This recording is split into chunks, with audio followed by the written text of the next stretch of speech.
ময়দানে এসে কাজ করছি। ভাই যে কথা বোঝা যাচ্ছে তো? আর এইসব কথা শুনে যেসব নেতারা ফটফট ফটফট করে আল্লাহ শুকর এরকম নেতা তৈরি করে এইভাবে ছড়িয়ে দিয়ে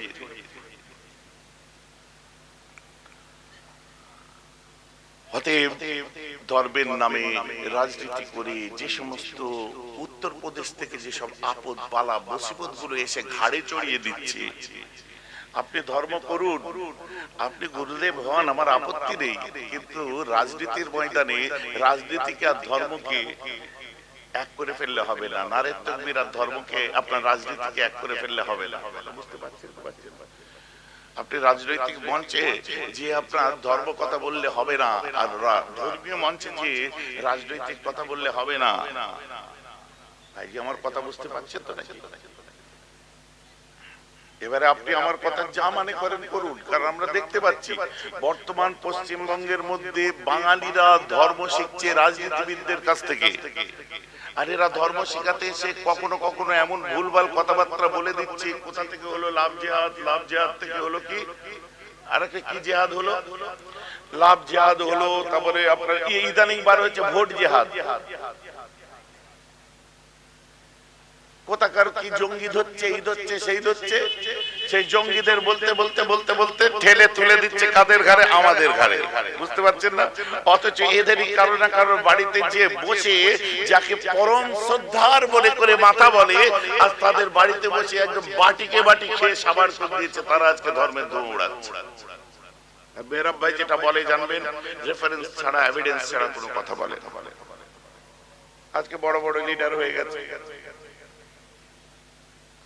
আর যে কি বলছে, তারা বক্তব্য দিতে যে পেট্রোলের দাম বাড়ছে বলার খবর নেই, গ্যাসের দাম বাড়ছে বলার দরকার নেই, দ্রব্যমূল্য হাই বলার দরকার নেই, চালের দাম বেড়ে গেছে বলার দরকার নেই, চাষিরা পয়সা পাচ্ছে না বলার দরকার নেই, কত কঠিন অবস্থা বলার দরকার নেই। তাদের কি দরকার?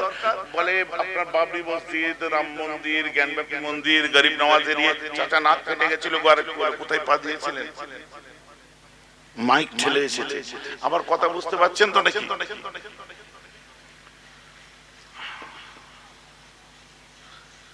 অতএব তাদের খালি কাজটাই হচ্ছে, তাদের কাজটাই, কোথাও কিছু নেই। বলছে গরিব নওয়াজের এতে নাকি কি মহা মুশকিল কাণ্ড। কিছুদিন আগে বলছে জ্ঞানব্যাপী আপনার মসজিদের মধ্যে কি আছে, আমাকেও এসে মিডিয়া জিজ্ঞাসা করছে এ সম্পর্কে আপনার মতামত কি। আমিও বললাম কোথায় পাওয়া গেছে, বলছে উজুর জায়গা।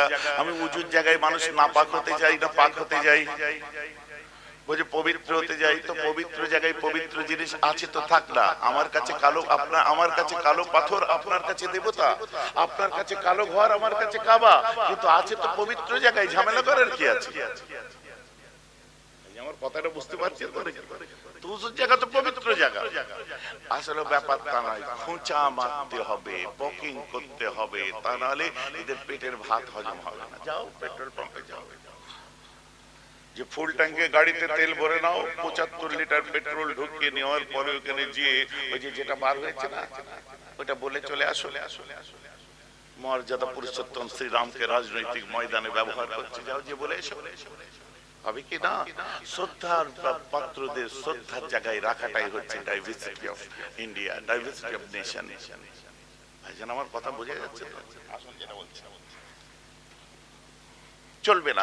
আর এদেরকে নিয়ে বেশি আলোচনা করি না, যে এদের প্রতিবাদ করব। রাসূলকে নিয়ে যারা কথা বলছে প্রতিবাদ কি করব? এদের অস্তিত্ব কি, হাইসিয়ত কি?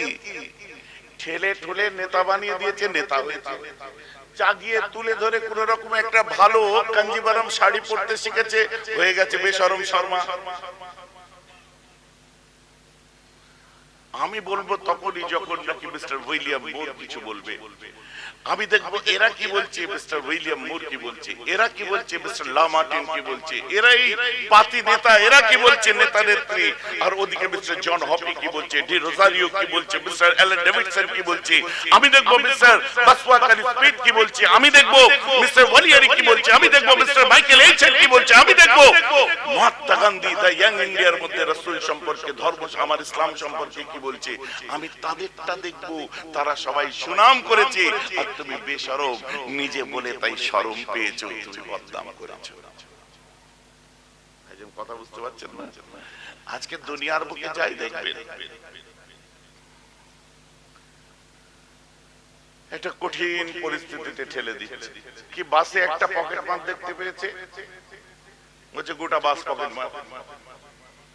তাম দুনিয়ায় খুঁজে কাজে একটা লাদের বেরিয়েছে, তার মানে কি সব লাদের? কথা বুঝতে পারছেন না? একটা লাদের বেরিয়েছে, সব লাদের? আরে মুসলমান যে হয় সে কোনোদিন জঙ্গি হয় না, আর জঙ্গি যে হয় সে কোনোদিন মুসলমান হতে পারে না। কেন মিলিয়ে দিচ্ছেন? টুপিটা দেখছেন তাই? তাহলে কি আমি একবার আঙুল তুলে দেবো না যে মহাত্মা গান্ধী, গান্ধীজিকে যিনি মেরেছিলেন, নাথুরাম গডসে, আমি তার দিকে আঙুল তুলতে গিয়ে কি সমগ্র সম্প্রদায়ের দিকে আঙুল তুলবো? আজকে কথা বলছে আপনি দেশের লক্ষ্য করুন, জুমা মসজিদ থেকে পাকিস্তান বর্ডার পর্যন্ত স্বাধীনতার ক্ষেত্রে প্রতিটি গাছে যে লাশগুলো ঝুলেছিল, তার মধ্যে কেউ ছিলেন হাফেজ গোলাম মুস্তাফা, কেউ ছিলেন হযরতে আল্লামা আকবর আলী, কেউ ছিলেন আব্দুল খালেক। এইভাবে পাকিস্তান বর্ডার থেকে নিয়ে আপনার কি বলে দিল্লির জুমা মসজিদ পর্যন্ত প্রতিটি গাছে ঝুলেছিল যারা, তারা আপনার পূর্বপুরুষ ছিল না, আমার পূর্বপুরুষ ছিল, তারা হাফেজ ছিল, আল্লামা ছিল, দেশের জন্য তারা প্রাণ দিয়ে গেছে। আর আপনার মতো পার্টি লিডারদের কাছে আমি দেশপ্রেম করি এর প্রমাণ দিতে হবে আমাকে? হু আর ইউ ম্যান? কে তুমি? আসলে রাজনীতি করতে গিয়ে মনে করছে যে দেশের সব দখল করে নিয়েছে। যাও ইন্ডিয়া গেট ভেঙে ফেলে দাও।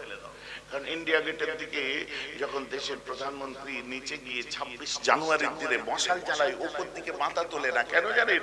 ওখানে 97,000 শহীদের নাম লেখা আছে। কোথায়? বুলন্দ দরওয়াজা, ইন্ডিয়া গেট যেটাকে বলে।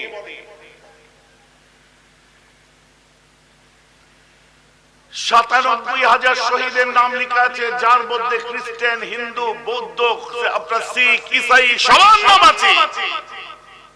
ওই 97,000-এর মধ্যে 65,000 যে জাতিটাকে ছোট করতে চাচ্ছ, ওদেরই প্রায় 65,000 মুসলমানের নাম লেখা আছে। বলুন না সুবহানাল্লাহ।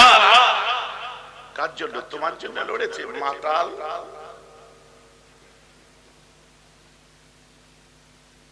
তুমি যে দেখতে যাবে সেখানেও ভয় লাগে।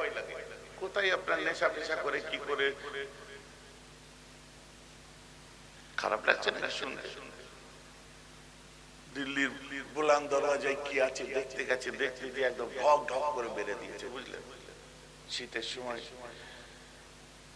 দিয়ে জামা প্যান্ট আপনার দিয়ে মাথা হেঁট করে ওই ইন্ডিয়া গেটের নিচে মাথা হেঁট করে হামাগুড়ি দিয়ে দিয়ে যাচ্ছে। একজন বলছে, বন্ধু হামাগুড়ি দিচ্ছে, মাথায় ঠেকে যাবে না তো? বলছে তো কাছাকাছি আছে, দাঁড়ালে তো আরো ঠেকে যাবে।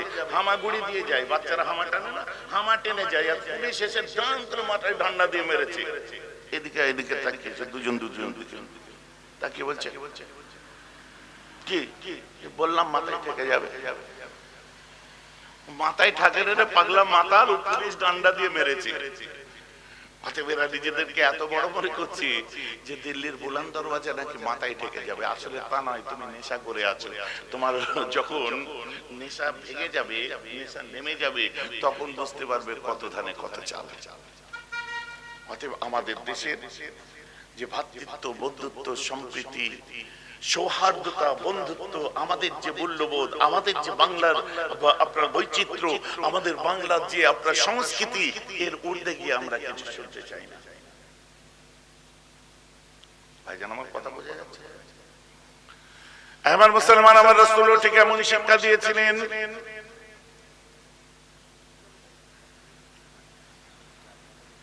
তাহলে সামনে একটু কিছু পিছিয়ে দিন, নাহলে এদের আগিয়ে আসতে বললে তো সব এখানে নেমে পড়বে। কি করে বলবো? ধুলোই বসবে। হুজুর এটা সাবধানে পা দেন, হাত দিলে এরকম এগিয়ে আসছে, নাকে ফাঁকে লেগে যাবে।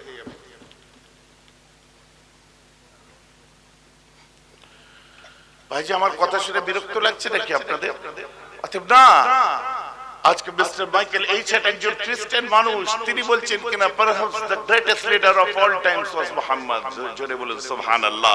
বলছে বিশ্বের বুকে সর্বকালের শ্রেষ্ঠ লিডার যদি কেউ হয় সেটা আমার নবী, তোমার নবী, বিশ্ব নবী মুস্তাফার কথা বলেছে। জোরে বলুন সুবহানাল্লাহ। কেন? এর পিছনে অনেক কারণ আছে। আমার রাসূল মক্কার দুর্গমগিরি, মদিনার দুর্গমগিরি, দুর্গম পথ দিয়ে এক সময় হেঁটে যাচ্ছে। আল্লাহ রাসূলের সঙ্গে ছিলেন হযরত উসমান গনি। রাসূল আমার হেঁটে যান, উসমান গনি পিছনে পিছনে আগিয়ে যায়। যেতে যেতে আল্লাহ রাসূল কিছু দূর আগিয়ে যাওয়ার পরে লক্ষ্য করলেন রাস্তার ধারে একটি মেয়ে উত্তপ্ত রৌদ্রে বালির উপরে পড়ে গো গো করে মুখে শব্দ করছে, গোয়াচ্ছে, গোয়ানি আওয়াজ আছে, খুব শেষ অবস্থা। আল্লাহ রাসূল তো দয়ার নবী, তাকে যেই মাত্র দেখেছে, দেখার সাথে সাথে আমার রাসূল বলছেন, উসমান, বলে কি মেয়েটিকে একটু দেখতো, কেন গো গো করে মুখে শব্দ করছে, কি হয়েছে দেখো। উসমান গনি গেলেন, যে দেখছে তার বুকেতে মানাতের মূর্তি আছে। উসমান গনি দেখেই ফিরে এসেছে। ফিরে আসার পরে আল্লাহ রাসূলকে বলছে, হুজুর, বলে কি ওর শরীর খুব খারাপ, ওর বুকেতে মানাতের মূর্তি আছে। আল্লাহ রাসূল বলছেন, কোন জাতির সেটা দেখার দরকার নেই, ও যে কোনো ধর্মের হোক, ও যাকেই মানুক, ও আল্লাহকে মানুক আর না মানুক, উসমান তুমি তো মানো, আল্লাহই ওকে সৃষ্টি করেছে। বলুন না সুবহানাল্লাহ। কোন ধর্মের দেখো না, ও সেবা করার জন্য আমার বাড়িতে নিয়ে চলো। কে নিয়ে যাচ্ছে? আল্লাহ রাসূল। ওকে আমার বাড়ি নিয়ে চলো। উসমান গনি গেছে, যে আওয়াজ দিয়েছে, এই বুড়িমা চ। উসমান গনির চেহারা দেখে তার গা পিত্তি জ্বলে গেছে, রেগে গেছে। মুখে সুন্দর দাড়ি, মাশাআল্লাহ, এই নাক নকশা। উসমান গনি কুরাইশ ছিলেন, এই নাক নকশা, মাশাআল্লাহ, মাথায় পাগড়ি মোবারক। বুড়িটা এরকম দেখে ওর গা পিত্তি চলে গেছে। বলছে, এই তুই মুহাম্মাদের গোলাম নাকি? হ্যাঁ। বলে, থু, আমি ঘৃণা করি তোদেরকে, চলে যা। উসমান গনি বুঝতে বুঝতে আল্লাহ রাসূলের কাছে এসেছে। আমার রাসূল পিঠে হাত বুলিয়ে বলে, উসমান, আমার জন্য তোমাকে কতই না অসম্মান হতে হয়, আমার জন্য তোমরা কতই না অসম্মান সহ্য করো। হ্যাঁ। উসমান গনি অনেক ধনী মানুষ ছিলেন। বলছে, হুজুর কোনো ব্যাপার নয়। বলছে, বুড়িটি ঠিক করেনি না হুজুর, ও একটা কথা বলেছে দারুণ। বলছে, আমি নাকি আপনার গোলাম। হুজুর, আমার এই উপাধি, এই লাকাবটা আমায় বড় ভালো লেগেছে। কাল কিয়ামতের দিনে আমার আল্লাহ আমাকে উসমান বিন আফফান বলে না ডেকে আমাকে যেন মুহাম্মাদের গোলাম উসমান বলে ডাকে। হুজুর, আমি এখানেও তো আমার একটা ভালো জিনিসের প্রাপ্তি স্বীকার করলাম। আল্লাহ রাসূল বলছে, আমার বেলালকে ডাক। বেলাল হুজুর ছিলেন ব্ল্যাকম্যান। সারা মারবে রে। ও হুজুর, বসো, তুমি এখানে বসে, এখানে চাপ দিলি এটা আগে আসছে, নাকে এসে লাগবে।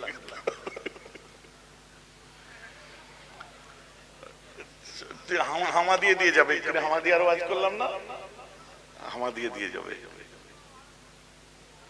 তুমি উঠবে,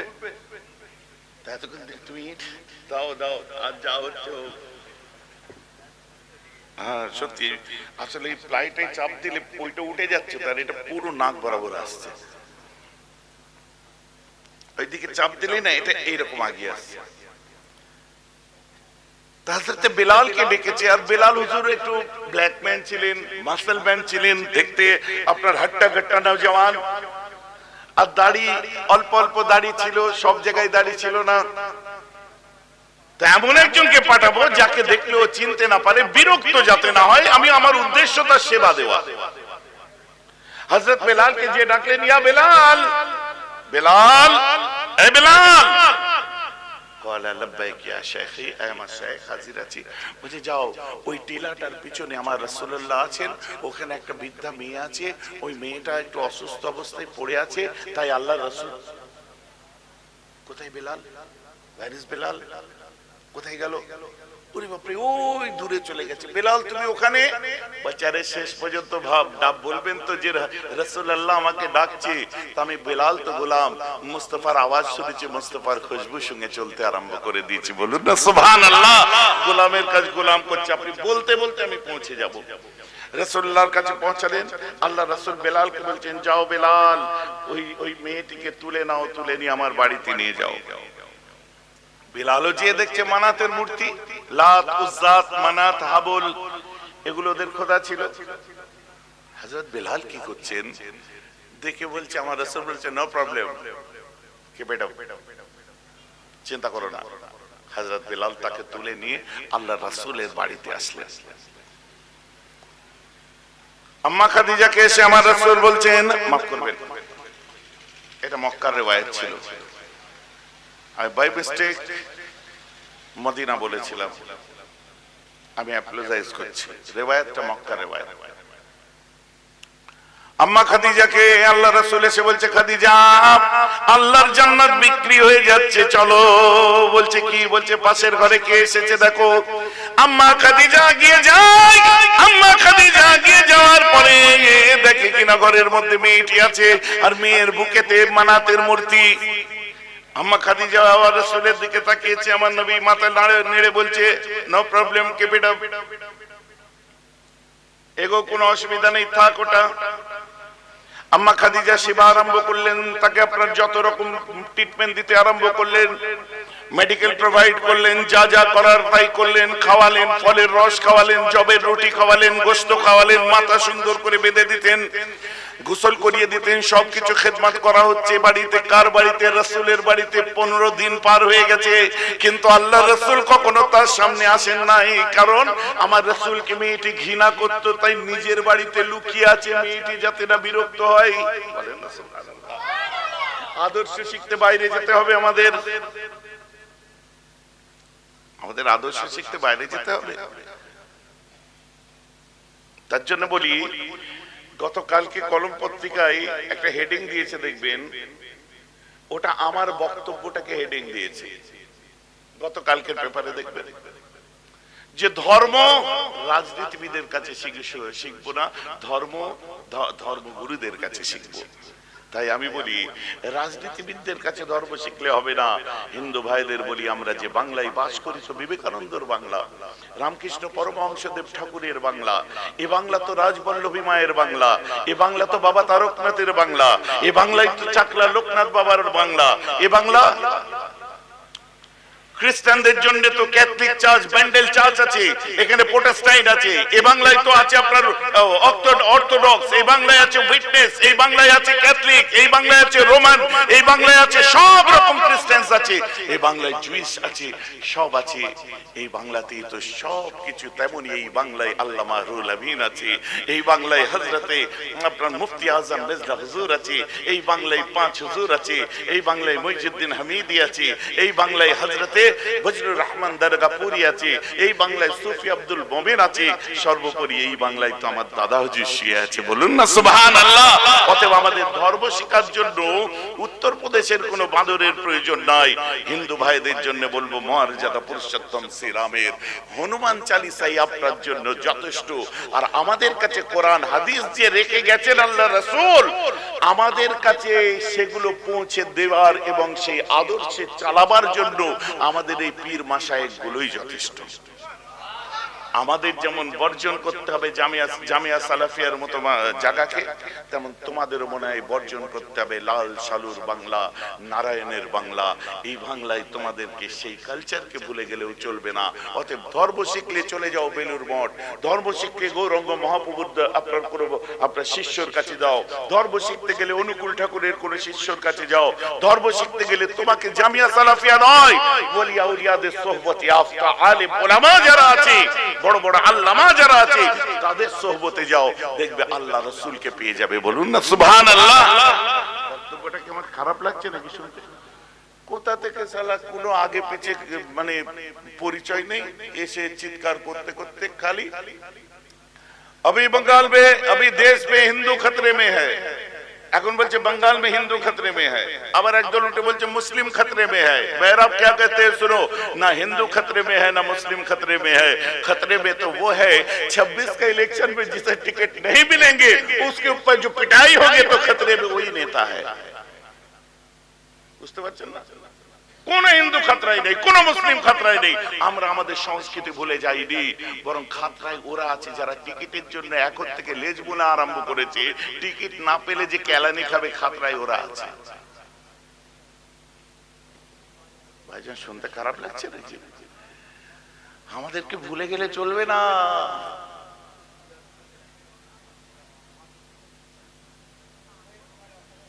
এই বাবুরা, রাস্তার উপর তোমরা গল্প করো না, এখানে ওয়াজ হচ্ছে। আর যদি বেশি বলতে হয় তো মাইকে এসো, আমার অর্ধেক পয়সা তোমাকে দিয়ে দেবো।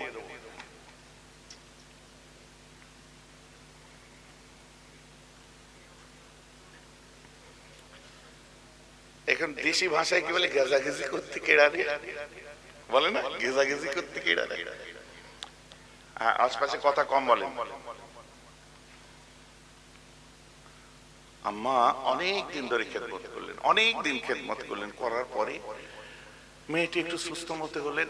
একদিন আম্মা ফাতেমা, সালতানাত ইসলামের মুকদ্দাস শাহজাদি, আলমে তকদীরের মালিকা, মা আমার ফাতেমা, বলুন আম্মা আমার ফাতেমা, সকলে বলুন আম্মা আমার ফাতেমা, আমার রাসূলের লাগতে জিগার কলিজার টুকরা আম্মা ফাতেমা, তিনটি মতান্তরে চারটে সন্তান রাসূলের ইন্তেকাল করার পরে আল্লাহ এই মেয়েটিকে দিয়েছিলেন। বোঝা যাচ্ছে না? আর এই মেয়েটিকে কোলে নিয়ে আমার রাসূল বলেছিলেন, আন্না ফাতিমাতু মুদগাতাম মিন্নি, এই ফাতেমা হচ্ছে আমার মুদগা। মুদগা মানে কি? গোশতের টুকরা। তোমাকে গোশতের টুকরা কেন বললেন? না, ওই গোশতের টুকরার মধ্যে কোরআন অনুযায়ী জান হয়। বিসমিল্লাহির রহমানির রহিম। সুম্মা খালাকনাল নুতফাতা আলাকাতান ফাখালাকনাল আলাকাতা মুদগাতান ফাখালাকনাল মুদগাতা ইযামান ফাকাসাইনাল ইযামা লাহমা। আল্লাহ প্রথমে নুতফা তৈরি করলেন, নুতফা থেকে আলাকা হলো, আলাকা থেকে মুদগা, গোশতের টুকরো। প্রথম মাসে মায়ের পেটে বাচ্চা, ওটা কিছুই নয়। যখন মেশিন ডাক্তার লাগাই তখন শুধু ধাক ধাক ধাক ধাক ধাক ধাক শব্দ হয়, তার মানে ওটা হচ্ছে জান। আমার রাসূল বলছেন, ফাতেমা তো মুদগাতাম মিন্নি, ফাতেমা মেরা মুদগা है। মুফাসসিরিনরা কি বলছেন তাফসীরে, আপনার সানাউল্লাহ পানিপতি রাহমাতুল্লাহি আলাইহি তার তাফসীরের মধ্যে লিখছেন কিনা, তাফসীরে মাযাহিরি খুলে দেখুন, বলছে এই মুদগা কথার অর্থ কেন নবী মুদগা বললেন। কোরআন অনুযায়ী মুদগা তাকে বলে যার মধ্যে জান থাকে। তো আমার রাসূল মুদগা বলেছেন, নবীর দিলের হালটা এমন ছিল যে আমার বেটি নয় রে, ফাতেমা আমার জান। বলুন না সুবহানাল্লাহ। এখন আমি যদি এটা দিয়ে আরো রিসার্চ চালাই, তাহলে হাদিস অনুযায়ী মুদগা কি? বুখারী খুলুন, আলা ইন্না ফিল জাসদ মুদগাতুন ইন সালাহাত সালাহাল জাসদ কুল্লুহু ইন ফাসাদাত ফাসাদাল জাসদ কুল্লুহু আলা ওয়াইয়াল কালব।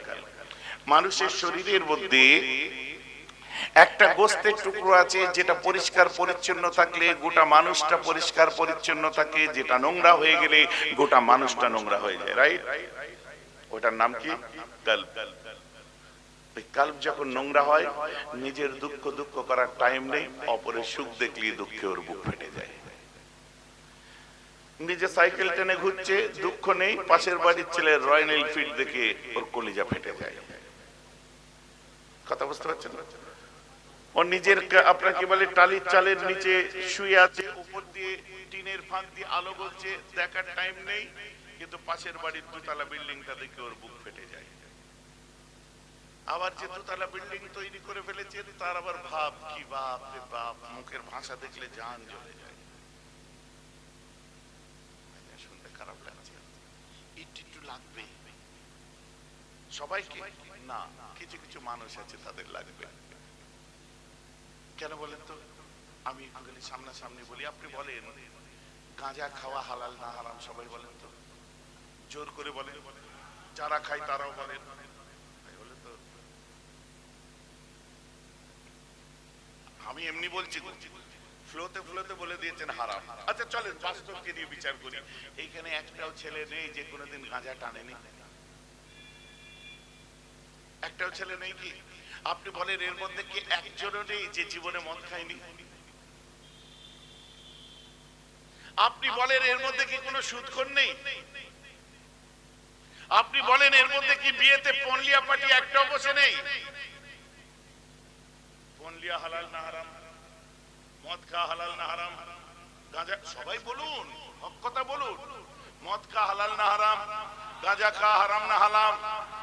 ঠিক আছে। আর সুদ খা হারাম। পণ নেওয়া, আর সেই পণ নেওয়া বিয়ে পড়ানো আপনাদের বলিনি, আমি কিন্তু বলছি।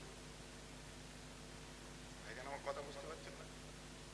পণ নিয়ে যে বিয়ে পড়াবে কি কাজ করছে? ভাইজান আপনিও তো পড়িয়েছেন। এক্স্যাক্টলি তাই বললাম হুজুর আপনাদের বলিনি, আমাকে বলছি, আমিও পড়িয়েছি। তাহলে আজকে মৌলানা হোক, পীরজাদা হোক, হুজুর হোক, সাধারণ মানুষ হোক, নামাজি হোক, মুসল্লি হোক, আমরা কেউ গুনার ঊর্ধ্বে নয়, কথা ঠিক না? তাহলে আমাদের যখন সবার গুনাহ আছে, আল্লাহ রাসূল বলছেন ইন্নাল মুমিনা ইযা আযনাবা কানাত মুত্তাকুন সাউদাউ ফি কলবিহি। ইন্নাল মুমিনা, যখন কোন মুমিন ইযা আযনাবা, সে গুনাহ করে ফেলে, কানাত মুত্তাকুন সাউদাউ ফি কলবিহি, তাদের কলবেতে, হৃদয়বাতের কাঁচেতে, দিলেতে কালো দাগ পড়ে যায়। আবার গুনাহ করে, আবার কালো দাগ, আবার গুনাহ করে, আবার কালো দাগ পড়ে। এক পর্যায়ে যে দেখা যায় যাচ্ছে কলটা পুরো কালো হয়ে যায়। ওটা যখন কালো হয়ে যায় কি করে পরিষ্কার করবে? আল্লাহ রাসূল তরিকা বলে দিলেন, ফাইন তাবা ওয়াস্তাগফারা সুকিলা কলবুহু। ওই ব্যক্তিটা যদি তওবা করে আর সে যদি ইস্তিগফার করে, মানে ক্রিয়াজারি করে, মাপ চায়, আল্লাহ বলছে, আমার রাসূল বলছে, ওর কলটা আবার পরিষ্কার হয়ে যাবে। বলুন না সুবহানাল্লাহ। তো আজ আমরা সবাই ইন্ডিয়ার হুজুর হুজুর হুজুর, পিচ্ছে পীরজাদা সব, আজ আমরা আল্লাহর কাছে মাপ চাইবো। কথাটা বুঝে যাচ্ছে? ইনশাআল্লাহ আল্লাহ আমাদের তওবাকে কবুল করবেন, দিল থেকে মাপ চাইবো।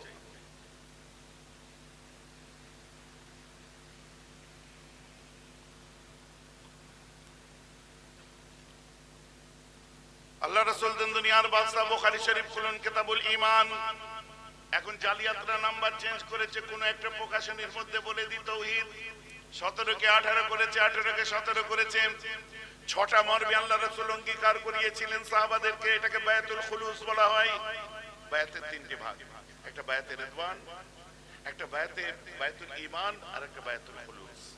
বায়াতুল ঈমান, যে ঈমানের কালমা পড়বে। বায়াতে রিদওয়ান, রিদওয়ানুল্লাহি আলাল মুমিনিনা ইয ইউবাইউনা তাহতা শাজার। কোরআন পাকের মধ্যে বলছে বায়াত গ্রহণ করেছিলেন গাছের নিচে, ওই ফাতহ মক্কার পূর্বে সুলহ হুদাইবিয়ার সময় নবীজি করেছেন। আর বায়াতুল খুলুস কি? বুখারী খুলুন, কিতাবুল ঈমান। عن عبادة بن صامت كان شهيد بدر وهو عهد النقباء ليلة العقبة أن رسول الله صلى الله تعالى عليه وسلم باعوني على أن لا تشركوا بالله شيئا ولا تسرقوا ولا تزنوا ولا تقتلوا أولادكم ولا تأتوا ببهتان تفترونه بين أيديكم وأرجلكم ولا تعصوا في معروف إلى آخر الحديث أو كما قال عليه الصلاة والسلام। আল্লাহ রাসূল বলছে তোমরা শুনে নাও, বায়উনি, আমার হাতে বায়াত হও, আলা আল্লাহ তুশরিকু বিল্লাহি শাইআ, তোমরা আল্লাহর সাথে কারো শরীক করবে না, ওয়ালা তাসরাকু, তোমরা চুরি করবে না, ওয়ালা তাজনু, তোমরা জিনা করবে না, ওয়ালা তাকতুলু আওলাদাকুম, তোমরা তোমাদের সন্তানদেরকে হত্যা করবে না। এখন যেটা ফিমেল ফিটিসাইড বলা হয়। ওয়ালা তাতু বিবুহতানিন তাফতারুনাহু বাইনা আইদিকুম ওয়া আরজুলাকুম, মানুষের সামনে এক পিছনে এক কথা বলবে না। এক কথা কি বল? ওয়ালা তাসাউ ফি মারুফিন, কোন মানুষ যদি কোনো ভালো কাজ করে তোমরা খবরদার সেটাকে খারাপ বলো না বা কাটি করো না। কাটি করা বুঝেন? সবাই বোঝে। সাকিফা বনি সাঈদা সূরা মুমতাহিনা নাযিলের পরে আল্লাহ রাসূল সাহাবা ইকরামদের নিয়ে বসে বিরান এই বায়াত গ্রহণ করিয়েছিলেন। দ্যাটস ওয়াই আমাদের শায়েখ মাশায়েখরাও তাই শিরক বিদআতের বিরুদ্ধে, খারাপ কাজের বিরুদ্ধে, তরিকা অনুযায়ী চলবো, ভালো সুন্দর পথে চলবো, নামাজ কালাম কাজা করব না, তারাও বায়াত করে। বায়াত করা হচ্ছে রাসূলুল্লাহর সুন্নাত। ভাইজান আমার কথা বোঝা যাচ্ছে তো নাকি?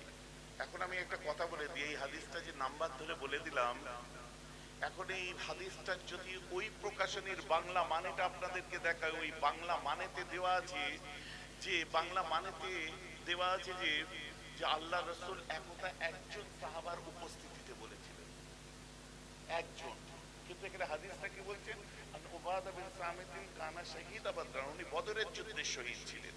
আর ওহু আহাদুন নুকাবায়ে লাইলাতুল আকাবা, আকাবার রাত্রির একজন নাকিব ছিলেন। যেমন ঈসা নবীর জামানায় হাওয়ারিন ছিলেন, মুসা নবীর জামানায় 75 জন নাকিব ছিলেন, আল্লাহ রাসূলের ধর্ম প্রচারের জন্য 70 জন প্রতিনিধি ঠিক করেছিলেন, স্পট করেছিলেন রাসূলুল্লাহ। আর এই সাহাবা শহীদ হয়েছিলেন বদরের যুদ্ধে। যার বদরের যুদ্ধে যারা শহীদ হয়, আল্লাহ তাদের আগে পিছের গুনাহগুলো মাফ করে দেয়। বলুন না সুবহানাল্লাহ।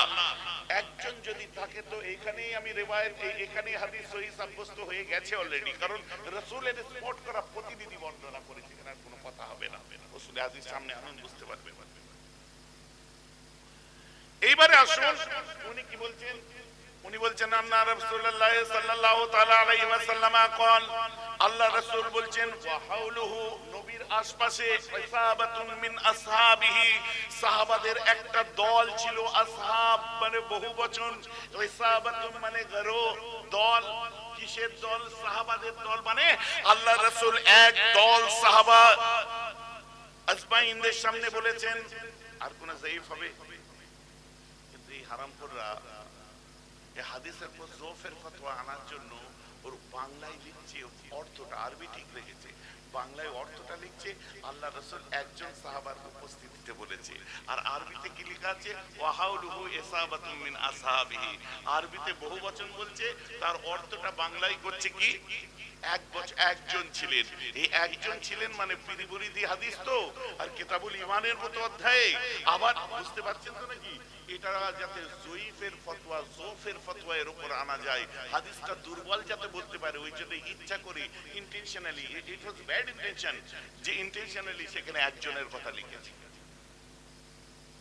কিন্তু আলেমরা বুঝতে পারবে, সাধারণ মানুষ বুঝতে পারবে। তো এই সমস্ত সিস্টেম গুলো তখন থেকে আজ পর্যন্ত শায়েখ বা শায়েখদের মধ্যে চলে আসছে।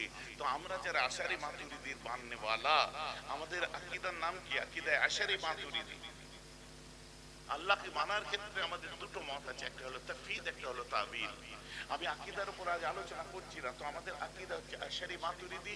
আর পূর্ব ভারতের মধ্যে, ভারত উপমহাদেশের মধ্যে বিখ্যাত যারা আশারি মাতুরিদি আকীদার প্রচারক ছিলেন, তার নামটা আপনাদের সামনে বললে চমকে উঠবে। তার সিলসিলা আপনারা মেনে চলেন। এই আকীদায়ে আশারি মাতুরিদির ডাক নাম হচ্ছে ফুরফুরা সিলসিলা। বলুন না সুবহানাল্লাহ। ক্লিয়ার? বলবেন হুজুর আকীদায়ে আশারি মাতুরিদি সারা পৃথিবীতে আছে। গুরু 97% বিশ্বের অধিকাংশ মুসলমানই আশারি মাতুরিদি আকীদার। আর আল্লামা রুহুল আমিন রাহমাতুল্লাহ, মুফতি আযম মির্জা হুজুর পীর কেবলা সব তাদের কিতাবে লিখছে আমরা আকীদাগতভাবে আশারি মাতুরিদি। বলেন না সুবহানাল্লাহ। আমাদের এটা মূল আকীদা। এখন পর্যন্ত বহু আলেমরাও নাম শোনেন। কি করে শুনবেন? দরকাছি ধরে আছে ফুরফুরে শরীফ जिंदाबाद, दादा हुजूर का दामन नहीं छोड़ेंगे। यार छोड़ना बात की बात है, पहले तो सही से पकड़ो। बोलना बात की बात है, पहले तो जान लो है कौन तुम्हारा दादा हुजूर। पहले तो जान लो ये सिलसिला है क्या, बाद में मान के चलना। ये अशरी मातुरीदी वो अकीदे का नाम है। तमाम अक़वाम इस्लामिया में जितने सारे मुसलमान आप देखोगे सारे मानने वाले हैं, जिसमें से 97% मानने वाले जो है वो अशरी मातुरीदी की है। जोर से बोलो, तड़प के बोलो, आवाज बुलंद कहो। समझ रहे ना बात?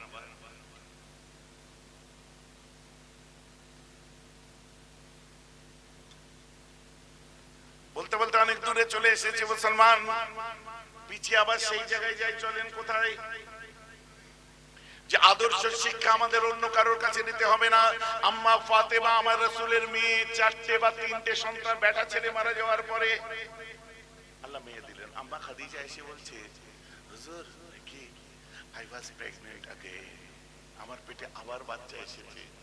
আমার রাসূল বলছে আলহামদুলিল্লাহ, আবার আমাকে আব্বা বলে ডাকবে।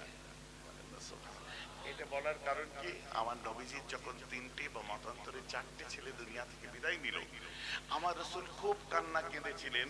আর ওই সময় কাটা ঘায়ে লবণের ছিটে দিয়েছিলেন কারা? ওই কুফফার গুলো, আবু লাহাবের মতো মানুষেরা। এরা আমার রাসূলকে বলেছিলেন, মুহাম্মদ তুমি আটপুড়ে হয়েছো, তুমি সব ডাক শুনতে পাবে, আর কোনোদিন আব্বা বলে তোমাকে কেউ ডাকবে না, অতএব তুমি সন্তানের মাথা খেয়েছো। এটা বাংলা বাঙালি বলে না? আমার রাসূল খুব কাঁদলেন। আমার আল্লাহ বলেন, হাবিব, কি এত কাঁদছো কেন? আল্লাহ এরা কিরকম করে বলছে আমাকে।